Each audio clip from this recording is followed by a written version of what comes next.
Հիսուսը տվեց տեսիլք, աշակերտները մտան այդ տեսիլքի մեջ։ Վերցեցին նավը, գնացին։ Ոչ միայն աշակերտները, լիքը ուրիշ մարդիկ էլ, միգուցե աշխարհիկներ, միգուցե եկեղեցու ժողովուրդ արդեն, միացան այդ տեսիլքին։ Բոլորով իրար հետ գնում են Հիսուսի տեսիլքի մեջ։ Ու ինչա տեղի ունենում, հա? Սատանան խառնվեց իրար։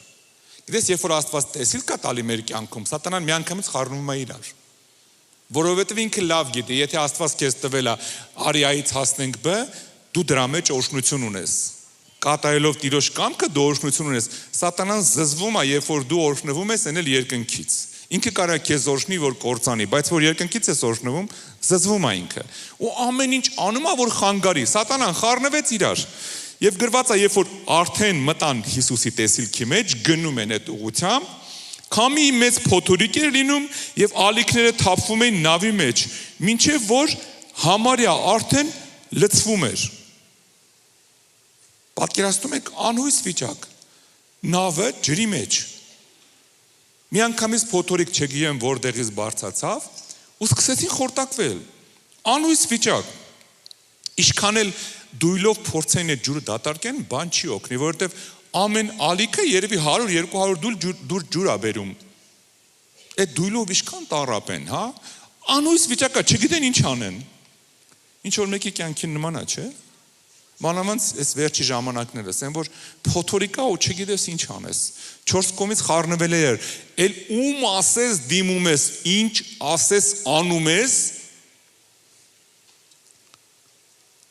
Մեկ էլ ասում ես ստոպ։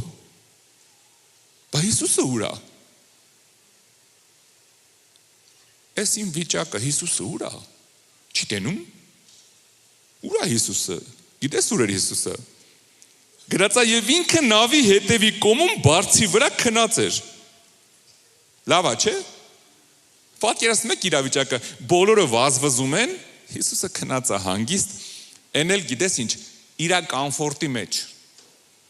Չի կծկվե միտեղ, ասենք, գրածա բարձի վրա քնած էր։ Նշանակում է ինքը ապահովել էր իր փափուկ հանգիստը։ Բոլորը վազվզում են, խառնվել են իրար, Հիսուսը հանգստանում է, գիտես խի։ Որտեվ աշխարհի ոչ մի փոթորիկ չի կարա գողանա Հիսուսի խաղաղությունը։ Ոչ մի փոթորիկ, այդտենց Աստված ունես դու։ Աշխարհի ոչ մի փոթորիկ չի կարա գողանա Հիսուսի հանգիստը։ Բացի աշակերտներից, էլի։ Բացի աշակերտներից, ինձ ու քեզանից, հա։ Բացի մեզանից, ոչ մեկ չի կարա գողանա։ Հա։ Ու գիտես ինչ է կատարվում, աշակերտները ընտրություն ունեն։ Հիմա նավը խորտակվելու վրա է, Հիսուսը քնած է։ Հիմա աշակերտները ընտրություն ունեն, մի քանի տարբերակ։ Կամ պիտի ձեռները ծալեն, նստեն, սպասեն երբ են մեռնելու։ Շատ քրիստոնյաների նման որ հանձնվում են, հենց իրավիճակները գալիս է, խնդիրները գալիս են։ Ամուսինդ 3 օր տուն չի գալիս, արդեն ասում ես վերջ։ Առաջի տարբերակ ամենահեշտն է, այս կյանքում։ Ամեն խնդրի մեջ ամենահեշտ տարբերակը հանձնվելն է։ Երկրորդ տարբերակը մարդը մի դույլով, մարդը մի ինչ-որ բանկայով, բաժակով, կուժով, փորձեն այդ ջուրը հետ թափեն անօգուտ։ Ուղղակի տանջանք, էլի շատերի նման։ Որ դու խափնվել ես, կամ մտածում ես լավ կլինի, լավ աշխատանք ուներ, գնացիր բանկից ինչ-որ փող գումար վերցեցիր, աշխատանքդ էլ չկա, գումարը գնում է, հատանջվում ես, ոչ կարողանում ես մայր գումարը փակես, ոչ հայր գումարը, ոչ հորեղբայր գումարը։ Ոչ մի գումար չի լինում փակել։ Ինչքան տանջվում ես, այնքան շատանում է այդ ամեն ինչը։ Անօգուտ է ջուրն ես թափում հադուս։ Այդ երկրորդ տարբերակն էր, կան այն անօգուտ տանջվեին։ Երրորդ տարբերակը գիտես որն էր։ Չթողեն Հիսուսը քնի։ Ասես, չէ, մենակ մենք կարանք արթնացնենք Հիսուսին։ Երրորդ տարբերակը Հիսուսին արթնացնելն էր։ Կար նաև 4-րդ տարբերակ, բայց այդ մասին վերջում կասեմ։ Ու գիտեք, աշակերտները իհարկե ընտրեցին ամենալավ տարբերակը իրանց համար։ Արթնացնեն Հիսուսին, 38 խոսքում գրած է։ Եվ նրան զարթնացնում են եւ ասում են նրան. «Վարդապետ, հոգը չի, որ կորչում ենք»։ Զարթնացնում են եւ ասում. «Վարդապետ, հոգը չի, որ կորչում ենք»։ Պատահական բան չեն ասում, իրանք իրոք կորչում էին արդեն։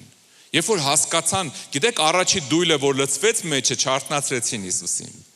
Միգուցե մի երկու հոգի էին քնել, հոգնել, դրանք արթնացան, բայց ոչ մեկ Հիսուսին չարթնացրեց։ Էլի փորձեցին, հասկացան, որ կորչում են, հենց հասկացան, որ մեռնում են, հասկացան, վերջի տարբերակը Հիսուսն է, գնանք մի բան անենք։ Աստված վերջի տարբերակ չի սիրելիս մեր կյանքում։ Ինքը առաջի լուծումն է։ Առաջի լուծումն է։ Գնացին Հիսուսին արթնացնելու սիրելիս։ Սատանան որ փոթորիկ է բերում կյանքդ, ոչ հանձնվի, ոչ էլ այդ դույլը վերցու ու սկսի անիմաստ տանջվելը, Տիրոջը արթնացրու, հա? Արթնացրու Տիրոջը, ասա Տեր վեր կաց։ Եվ նա զարթնելով քամին սաստեց եւ ասեց ծովին լռիր, պապանձվիր։ Իսկ ինչքան հեշտ է։ Այս ապից ենապ էին գնում։ Մեր կյանքերն է։ Աշխարհիկից հոգևոր ես գնում։ Այս ապից ենապ։ Այս էլ քո ապը չի, դուս ես եկել արդեն։ Գնում ես հոգևորի ամբողջ կյանքդ, որ հոգևորով ապրես։ Սատանան փոթորիկա որ բերում է։ Մի շփոթվի, արթնացրու Տիրոջը, հա? Մի շփոթվի, մի խառնվի։ Տերն է իմ հույսն ու փրկությունը այսօր երգում էին։ Մի շփոթվի, արթնացրու Հիսուսին։ Գիտեք ինչ է գրած, դարթնելով քամին սաստեց եւ ասեց ծովին. լռիր, պապանձվիր։ Եվ քամին դադարեց եւ մեծ խաղաղություն եղավ։ Մի հատ հարց եմ ուզում քեզ տամ։ Եթե այդ րոպեին, այդ փոթորիկի ամենաուժեղ պահին մի հատ հայ լրագրող հատկապես հայտնվեր նավի վրա։ Ես գիտեք ինչ եմ նկատել, մեր լրագրողները հարց չեն տալիս։ Ոնց որ ուզենան ասեն, ումից որ հարց պիտի տան, ոնց որ ուզենան ասեն, հրետես միկրոֆոնից հոտը դուրդ գալիս, հա։ Խցկում են մարդկանց բերանը, չգիտեմ խի։ Բայց ինչ որ է, մի հատ հայ լրագրող եթե հայտնվեր այնտեղ, դուք պատկերացնում եք ու հարց տար աշակերտներին հերթով ասեր, սիրելիներս, կասեք խնդրում եմ, հիմա որ այդ մարդուն ուզում եք արթնացնեք, ինչ սպասելիքներ ունեք։ Ինչ եք ուզում ձեր համար անի։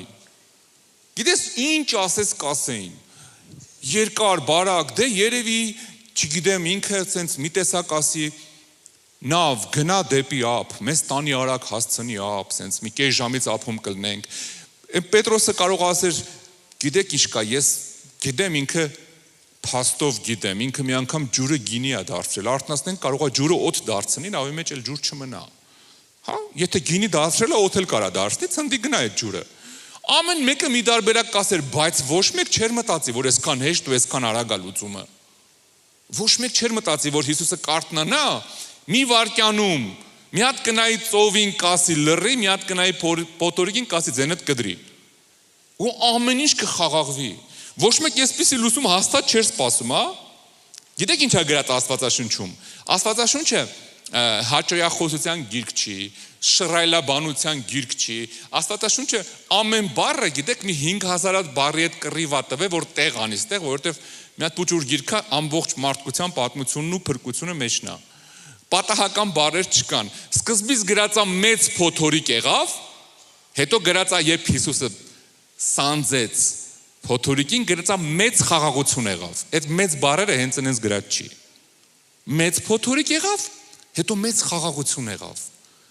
Այսինքն ինչքան փոթորիկը մեծ է, այնքան խաղաղությունն է մեծ ելնում։ Երբ որ Աստված եկավ, նենց չի որ սկզբից 7 բալանոց ալիքներ էին, ինքը հրամայեց դառան 2 բալանոց մի կերպ հասան ցամաք։ Չէ, մեծ խաղաղություն եղավ։ Երբ որ Աստված արթնանում է մեր կյանքերում, մեծ խաղաղություն է լինում։ Մեծ խաղաղություն է լինում։ Ու գիտես մարդիկ տեսնում են։ Այն նույն խնդիրը, այն որ բանկի տոկոսները արագ գնում էին, հա։ Իմիջիայլոց ես նկատել եմ մեր ազգը, չգիտեմ, խի մանավանդ գյուղերում կոլեկտիվ տոկոսի տակ են բանկերին։ Էլ չեմ ասում, որ կոլեկտիվ այդ ինչ որ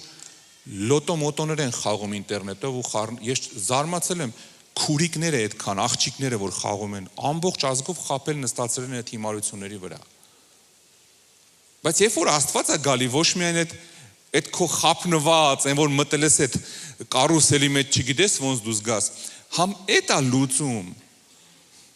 Համ էլ սուրճը շոկոլադով տալիս, ասում է խաղաղ ես էլ քեզ $10,000 նոր բան սկսի առանց վարկերի։ Հա, Աստված մեծ փոթորիկը մեծ խաղաղություն է վերածում։ Ուղղակի պիտի արթնացնես Տիրոջը։ Երբ որ արթնանում է մեր կյանքերում, բան է փոխվում։ Մի հատ